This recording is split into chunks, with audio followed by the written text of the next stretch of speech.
நாடு முழுவதும் யுபிஎஸ்சி நடத்தும் அகில இந்திய குடிமை பணிகளுக்கான பிரதான தேர்வு நாளை முதல் நடைபெறவுள்ளது. சென்னையில் ஒரு மையத்தில் மட்டுமே தேர்வு நடைபெறுகிறது. தேர்வுக்காக செய்யப்பட்டுள்ள ஏற்பாடுகள் குறித்து நமது செய்தியாளர் பிரசாத் தந்த தகவல்களை பார்க்கலாம். IPS பணியிடங்களை நிரப்புவதற்கான பிரதான எழுத்துத் தேர்வு நாளை தொடங்கி வரும் 23ஆம் தேதி வரை நடைபெற உள்ளது. சென்னையில் கடந்த சில நாட்களாக பெய்த கனமழையை காரணம் காட்டி தமிழக அரசியல் கட்சிகள் மாணவர்களின் நலன் கருதி UPSC தேர்வை தள்ளி வைக்குமாறு கோரிக்கை விடுத்தது. ஆனால் அதற்கு UPSC மறுப்பு தெரிவித்தது. இதனைத் தொடர்ந்து வழக்குகளும் தொடரப்பட்டன. அவை அனைத்தும் தள்ளுபடி செய்யப்பட்டு நாளை திட்டமிட்டபடி தேர்வு நடத்தப்பட இருக்கிறது. தமிழ்நாடு, ஆந்திரா, பாண்டிச்சேரி ஆகிய 3 மாநிலங்களைச் சேர்ந்த 861 மாணவர்கள் இந்த நாம் நிற்கக்கூடிய சென்னை காகிதமில்லத் அரசு மகளிர் கல்லூரியில தான் தேர்வு எழுதியிருக்காங்க.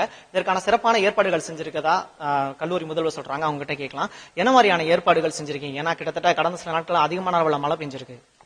தேர்வு எழுதுவதற்கான ஏற்பாடுகள் அனைத்தும் செவ்வனே செய்யப்பட்டுள்ளது.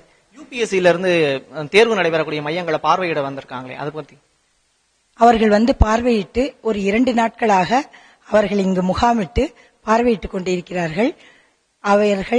அவர்களுக்கு இந்த ஏற்பாடுகள் திருப்திகரமாக இருக்கிறது என்றும் தெரிவித்திருக்கிறார்கள்.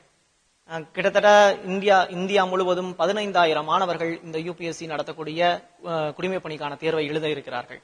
கடந்த சில நாட்களாக பெய்த கனமழையால் மாணவர்கள் தங்களுடைய பாடப்புத்தகங்களை இழந்ததாகவும் நோட்ஸ்களை இழந்ததாகவும் புகார்கள் தெரிவித்தனர். அதனை தாண்டி தமிழக மாணவர்கள் அதிக அளவில் இத்தேர்வில் தேர்ச்சி பெறுவார்கள் என்ற நம்பிக்கை அனைத்து மாணவர்களிடம் அவர்களுடைய பெற்றோர்களிடம் எழுந்திருக்கிறது.